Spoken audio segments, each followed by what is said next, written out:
Yes Yamuna, please करिए। हरे कृष्णा। तो आज हम chapter 3 Shrila Prabhupada, only he could lead them, सिर्फ वही उनका मार्गदर्शन कर सकते थे। तो आज हम वो डिस्कस करेंगे। एक एक मिनट।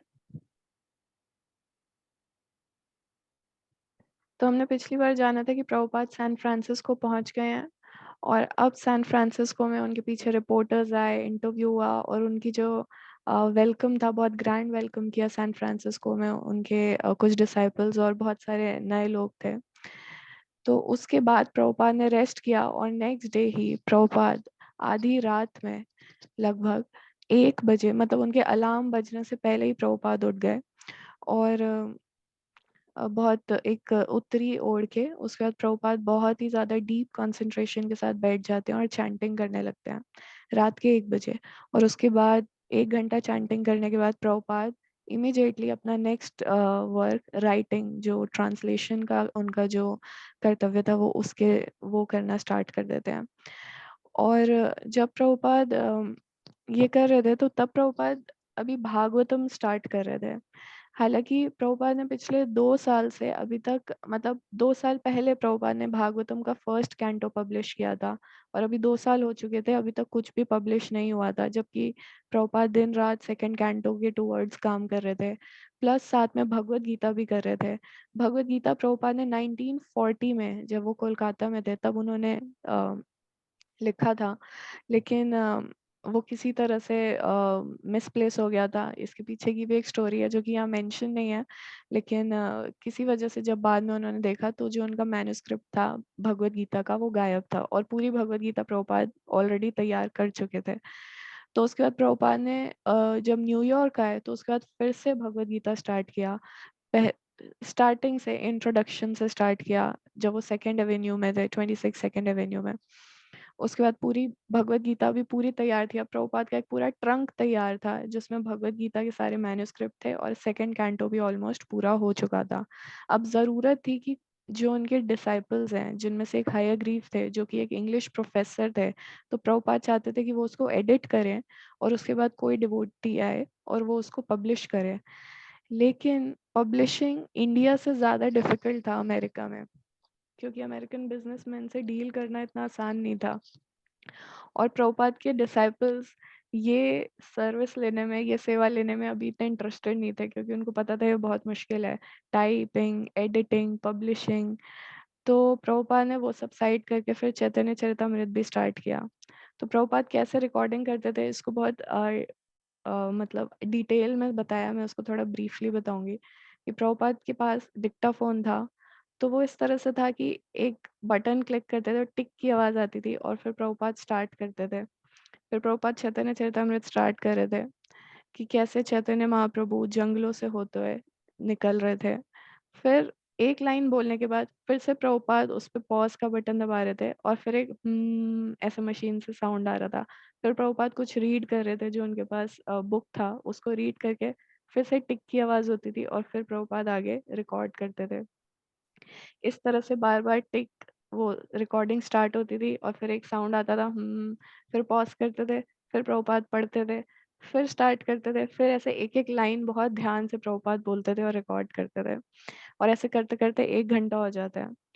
और यहाँ पे बताया कि सतस्वरूप दास गोस्वामी महाराज लिखते हैं कि पूरी बिल्डिंग में, इनफैक्ट आसपास पूरी स्ट्रीट में, सिर्फ घुप अंधेरा था, और सिर्फ एक ही रूम की लाइट जल रही थी, वो प्रभुपाद के रूम की थी, एक लैम्प जल रहा था, और सिर्फ एक ही साउंड आ रहा था, प्रभुपाद के डिक्टाफोन मशीन का, अगले 1 घंटे तक। और बिल्कुल गुप्त शांति थी।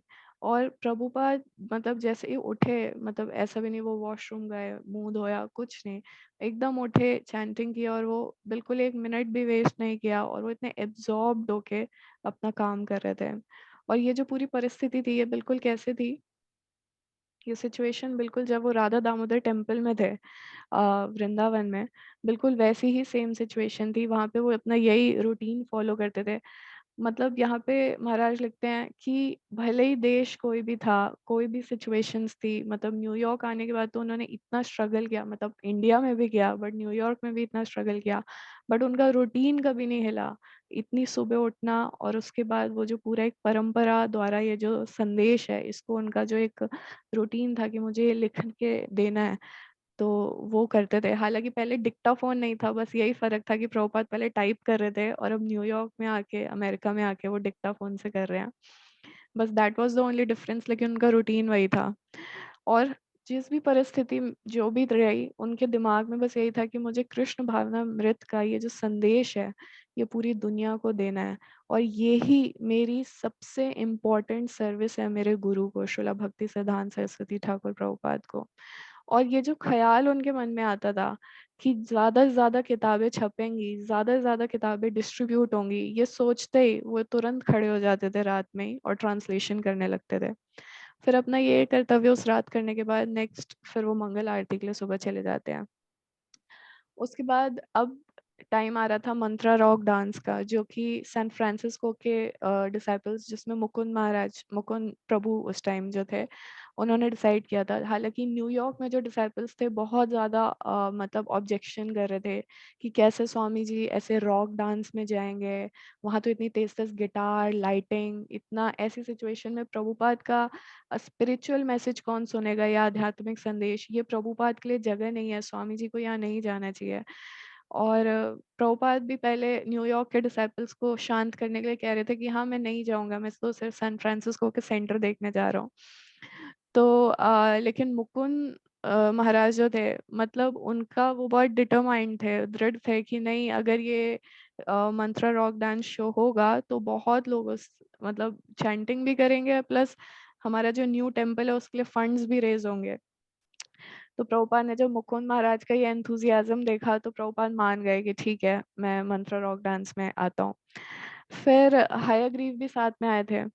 तो हयग्रीव कह रहे थे कि मुझे बताओ मंत्रा रॉक डांस में क्या-क्या होगा? तो वो थोड़ा बहुत वहाँ का बता रहे थे, बड़े-बड़े बैंड्स आएँगे जो बहुत नोन थे, हिप्पी और कुछ कहते बहुत बड़े आदमी आएँगे। तो वो बड़े लोग कौन थे? जो बहुत बड़े-बड़े स्मगलर्स और ड्रग एडिक्ट्स थे, तो वो उनको कह रहे थे बहुत बड़े लोग आएँगे। तो हयग्रीव ने कहा कि अरे स्वामी जी तो रामकृष्ण को भी मायावाद कहते हैं, माया कहते हैं और आप ये सब लोगों को लेके आ रहे हो। तो फिर उन्होंने कहा आप चिंता मत करो, हम थोड़ा-सा चैंटिंग स्टार्ट कर देंगे, फिर बीच में स्वामी जी एंटर होंगे और फिर वो थोड़ा-सा अपना कुछ टॉक जो भी उन्हें देना होगा वो देंगे, उसके बाद वो चैंटिंग करेंगे और उसके बाद वो इमीडिएटली चले जाएँगे, उसके बाद हम सब देख लेंगे। तो स्वामी जी को ज़्यादा वहाँ रुकना नहीं होगा। तो फिर प्रभुपाद ने भी ये प्लान सुना तो उन्होंने कहा ठीक है। क्योंकि प्रभुपाद के मन में तो कंपैशन था। उनको था कि अगर जो भी परिस्थिति है, जो भी लोग हैं, अगर चैंटिंग होगी तो डेफ़िनेटली वो निम्न योनियों में जाने से, उनका पतन होने से उनका मतलब सुरक्षा होगी, उससे वो बच जाएँगे। किसी तरह अगर वो चैंटिंग करेंगे या इवन सुनेंगे भी भगवान का नाम। और ये लोग इंटरेस्टेड भी हैं, ये हिप्पीज़ जो हैं, दे आर ऑल्सो इंटरेस्टेड। हालाँकि उनको रास्ता, उनको कोई डायरेक्शन नहीं पता कि वो आध्यात्मिक जिज्ञासा तो है उनके अंदर, लेकिन वो ड्रग्स और इन सब में ये सब चीज़ें ढूँढ रहे हैं, तो मुझे जाना चाहिए। और प्रभुपाद के मन में आया कि मतलब मेरे डिसाइपल्स का तो मैं सर्वेंट हूँ, उन्होंने इतना ऑर्गेनाइज़ कर रखा है मेरे आने के लिए, तो मैं एंड में मना नहीं कर सकता। तो इस तरह से प्रभुपाद ने डिसाइड किया कि वो जाएँगे। और ये भी था कि उन्होंने एक जो जगह बुक की, वो था एक बॉलरूम था। अ, एक एक बॉलरूम था, उन्होंने वो जगह उसके ओनर से बात की कि यहाँ से जो कलेक्शन होगा वो हमें मंदिर को कितना देंगे आप? मतलब हम तो मंदिर के लिए फंड रेज़ करने के लिए ये पूरा रॉक डांस कर रहे हैं। तो उन्होंने कहा कि हमारे जो खर्चे हैं, उसके ऊपर जितना भी प्रॉफ़िट होगा वो सारा आप राधा कृष्णा टेम्पल के लिए ले लेना। तो इससे मुकुंद महाराज बहुत खुश थे क्योंकि उनको पता था बहुत फंड रेज़ होने वाला है, क्योंकि बहुत लोग आने वाले हैं। तो जिस दिन मंत्रा रॉक डांस था, उस दिन हॉल बहुत भरा हुआ था। हॉल के आगे इतनी लंबी लाइन थी, मतलब पूरा ऐसा लग रहा था एक पूरा 2-3 स्ट्रीट्स भरी हुई हैं, बहुत लोग आना चाहते थे। और बहुत बड़े-बड़े म्यूज़िशियंस भी आए थे, कुछ आध्यात्मिक बड़े स्कॉलर लोग भी आए थे। और फिर मुकुंद महाराज गेट पे खड़े थे, वो चेक कर रहे थे कि कौन कौन वैलिड है, टिकट लेके आ रहा है। टिकट का $2 की टिकट थी, और बहुत सारे म्यूजिशियंस ने भी पार्टिसिपेट किया। फिर डिवोटीज ने जब देखा पूरा बॉल रूम भरा हुआ था, बहुत सारे 4,000 लोग थे कुछ। उसके बाद सारे डिवोटीज ने कीर्तन स्टार्ट किया धीरे धीरे, और उसके बाद कीर्तन बहुत आराम से चल रहा था, सूदिंग कीर्तन चल रहा था, और कुछ कुछ म्यूजिशियंस आके अपना अपना इंस्ट्रूमेंट बजा रहे थे। फिर प्रभुपाद वहां से निकलते हैं अपने अपार्टमेंट से, 9:30 बजे गाड़ी में बैठते हैं वो, और 10 बजे तक वो उधर पहुंचते हैं बॉल रूम में। फिर जैसे ही प्रभुपाद एंटर होते हैं तो एकदम उधर शांति हो जाती है, और अगरबत्ती डिवोटीज जला देते हैं, और जो लोग थे वो प्रभुपाद के निकलने का रास्ता बना देते हैं, मतलब सब साइड हो जाते हैं और बीच में से प्रभुपाद निकलते हैं, बिल्कुल अपना जैसे प्रभुपाद वॉक करते थे एकदम सर ऊंचा करके, बिल्कुल प्रभुपाद वैसे चलते हैं। और तभी लाइटिंग भी बदल जाती है, जैसे एक डिस्को या क्लब की कैसी लाइट्स होती है ना, मतलब बहुत तेज वाइट रेड ऐसी, तो उसकी लाइट्स क्या हो जाती है, वॉल पे कृष्णा की पिक्चर्स आने लगती हैं। इस तरह से उन्होंने प्रोजेक्ट किया था, एक में कृष्ण बांसुरी बजा रहे हैं, एक में कृष्ण मक्खन चुरा के खा रहे हैं, एक में राधा कृष्ण हैं, तो ऐसे कुछ कुछ एक में भगवान भगवत गीता का चित्र, अर्जुन रथ पे बैठे हैं, तो ऐसे पिक्चर्स वॉल पे दिखाने लगे।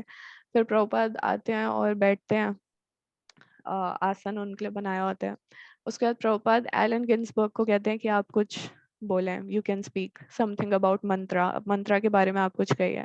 तो फिर एलन गिन्सबर्ग बताते हैं कि कैसे मैंने भारत में ये मंत्र सुना और ये कितना मतलब ऑथेंटिक है, और इससे मतलब वाकई में आध्यात्मिक आपका जो कनेक्शन है इससे बनता है, ड्रग्स से नहीं। तो ऐसे करके थोड़ा बहुत वो कुछ बोलते हैं एलन गिन्सबर्ग। उसके बाद प्रभुपाद उन्हीं को ही कहते हैं कि आप चैंटिंग स्टार्ट कीजिए। फिर एलन गिन्सबर्ग अपना जो भारतीय उन्होंने ट्यून सुना था उसमें हरे कृष्ण महामंत्र कीर्तन करते हैं। उसके बाद धीरे धीरे करके अगेन कीर्तन बहुत अच्छा होने लगता है, सब बहुत उठ के डांस करने लगते हैं। उसके बाद प्रभुपाद भी खड़े होते हैं और अपने दोनों हाथ ऊपर करके, प्रभुपाद का जो एक सिग्नेचर स्टेप था कि पहले जैसे राइट फुट आगे करके पीछे, फिर लेफ्ट फुट आगे करके पीछे, इस तरह से प्रभुपाद भी डांस करने लगते हैं। और फिर मतलब पूरा उसमें एक एनकरेजमेंट आ जाती है, सारी ऑडियंस उठ के बहुत तेज डांस करने लगती है। लेकिन वो हिप्पीज थे, तो वो जो एटिकेट वाला कीर्तन था वो ज्यादा मेंटेन नहीं कर पाया, उसके बाद वो बहुत तेज तेज चिल्ला चिल्ला के कीर्तन करने लगे, और फिर उन्होंने म्यूजिक भी बढ़ा दिया और स्पीकर भी बहुत तेज बजने लगा। और फिर किसी ने प्रभुपाद के आगे माइक कर दिया कि वो कीर्तन लीड करें। तो प्रभुपाद कर रहे थे, लेकिन उसके बाद प्रभुपाद हाफने लगे, उनकी मतलब सांस बहुत तेज हो गई। तो जब कीर्तनंद महाराज ने देखा तो उन्होंने रोका कीर्तन कि रुको प्रभुपाद, स्वामी जी की तबीयत खराब हो जाएगी। तो उसके बाद फिर जब कीर्तन रुका तो उसके बाद प्रभुपाद ने जाने से पहले बस एक बार प्रेम ध्वनि बोली, जय ओम विष्णुपाद परमहंस परिव्राजकाचार्य अष्टोत्तर श्री श्रीमद् भक्ति सिद्धांत सरस्वती ठाकुर प्रभुपाद की जय। उसके बाद उन्होंने कहा all glories to assembled devotees करके वहां से प्रभुपाद निकल गए। उसके पीछे उनके प्रभुपाद के पीछे पीछे कीर्तनंद महाराज और रणछोड़ प्रभु वो भी निकल जाते हैं। फिर प्रभुपाद जैसे ही बाहर निकलते हैं तो वो एक गहरी सांस लेते हैं और कहते हैं this is no place for a brahmachari. ये जगह एक ब्रह्मचारी के लिए बिल्कुल भी नहीं है। तो इस तरह से प्रभुपाद ने मंत्रा रॉक डांस में भी पार्टिसिपेट किया लोगों को एनकरेज करने के लिए।